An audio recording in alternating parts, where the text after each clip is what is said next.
On va basculer des cantonales vers la communauté de communes du Sillon-Mosellan, dont vous êtes président, Jean-Marc Todeschini. Ça a l'air de vous plaire tout ça.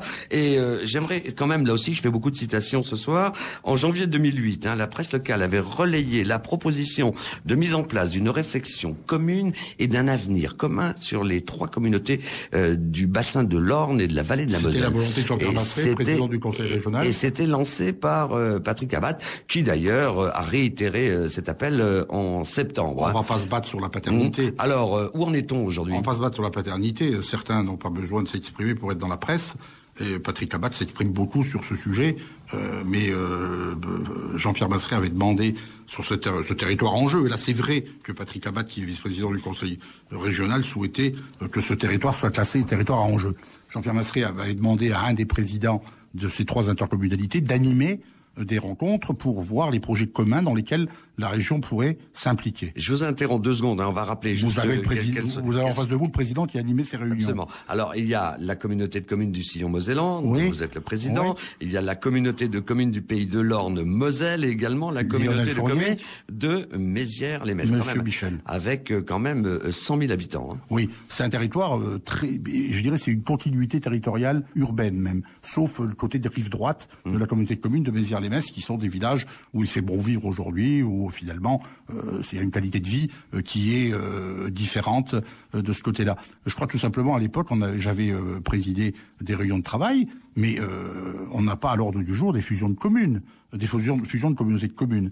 Donc on va lancer, d'ailleurs c'est Patrick Abad qui le fera dans le cadre d'un des syndicats qu'il préside, une étude sur les piscines. On est dans un secteur où on a besoin de piscines pour l'apprentissage de la natation dans les écoles. Et on va donc lancer une étude sur les trois communautés de communes ensemble. Vous êtes favorable, vous, à tout ça, à cette démarche? Je suis favorable au travail en commun.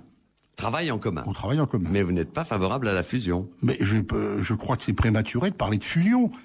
D'abord, si on parle de fusion, on va affoler certains. Moi, je crois qu'il y a la réalité du travail sous le terrain. On a les mains dans le cambouis, les présidents. Et on est en train d'essayer d'avancer sur des dossiers communs. On peut réaliser des dossiers sans être en fusion. Après, qu'il y ait une discussion avec la loi, si la réforme territoriale passe, qu'il y ait une discussion, on verra le moment venu. Il est vrai qu'il y a certainement des choses à retoucher. Je préside une communauté de communes qui est très allongée, mais on peut pas travailler tout seul dans ma communauté de communes, par exemple, sur les déplacements est-ouest. On est bien obligé de travailler avec les autres. Alors, je vais terminer juste derrière vous en recitant Patrick Abad qui dit « J'affirme plus que jamais la nécessité de dépasser les égoïsmes financiers et les intérêts politiciens. » Les égoïsmes financiers, il a raison. Les intérêts politiciens, je ne sais pas s'il y a des intérêts politiciens là-dedans. Alors, tout cela nous amène, parce que la pendule tourne très très vite, vous me réinviterez. Avec grand plaisir, à parler rapidement des sénatoriales. Vous repartez? Oui. Vous repartez. Par contre, ça vous pose pas de problème, la candidature de la liste Europe Écologie? Écoutez, chaque parti est indépendant. Et il n'y a pas de tutelle d'un grand parti sur un autre. Tout simplement, moi je lis et j'ai rencontré les partenaires d'Europe Écologie, j'ai lu la presse aujourd'hui. Il y a eu effectivement une demande des Verts au niveau national et au niveau local d'avoir la 2e place sur notre liste. Je crois que il y a des principes de réalité en termes de grands électeurs. Et j'ai pas donné de réponse. Il n'y a pas eu de réponse pour le moment. On s'est tout simplement rencontrés le soir dans un restaurant chez Georges, pour pas le citer. Allez, un peu de pub. Un peu de pub. Et il nous a prêté la salle, il mérite. Et on a donc essayé de travailler, mais discuter régional, discuter cantonal, discuter sénatorial. L'objectif étant d'avoir la 2e place sur la liste sénatoriale. Les 3 sortants socialistes repartent. Les places sont pas pour le moment disponibles. Et puis il y a le principe de réalité. Moi, je suis pour faire une proposition aux Verts. On leur fera une proposition, comme on le fait au Parti communiste. Mais on les respecte. Mais pour ceux qui les représentent, au moment des régionales, je les ai rencontrés longtemps avant, puis 3 jours avant le 2e tour.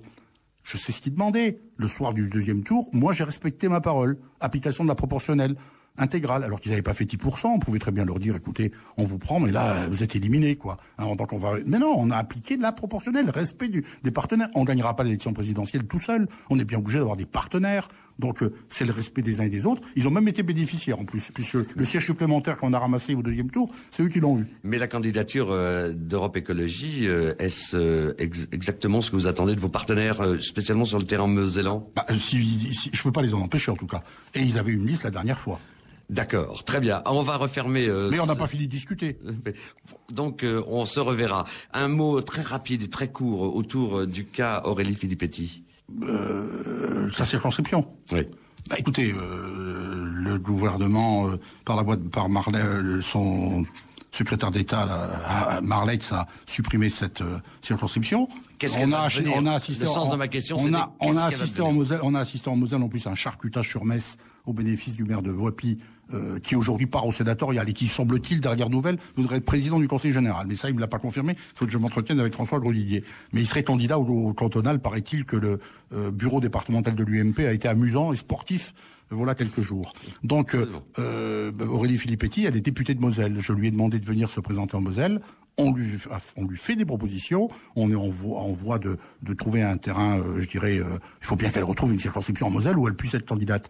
Il y avait deux possibilités, de Bassin-Houillet ou Metz. On penche plutôt pour Metz. Et donc, moi, je pense que c'est bien engagé pour qu'Aurélie Filippetti soit candidate dans une des circonscriptions messines. C'est noté. Vous savez même laquelle. C'est noté. Je vous laisse répondre. Alors, Jean-Marc Todeschini, répondez. Sur quoi? Sur laquelle? Pour le moment, on discute sur la première circonscription de la Moselle. C'est peut-être pour cela que François Grosdidier veut devenir sénateur. Très bien. Voilà. Ce sera presque le mot de la fin. Alors, très rapidement, un mot de votre calendrier politique à venir pour vous, Jean-Marc Todeschini.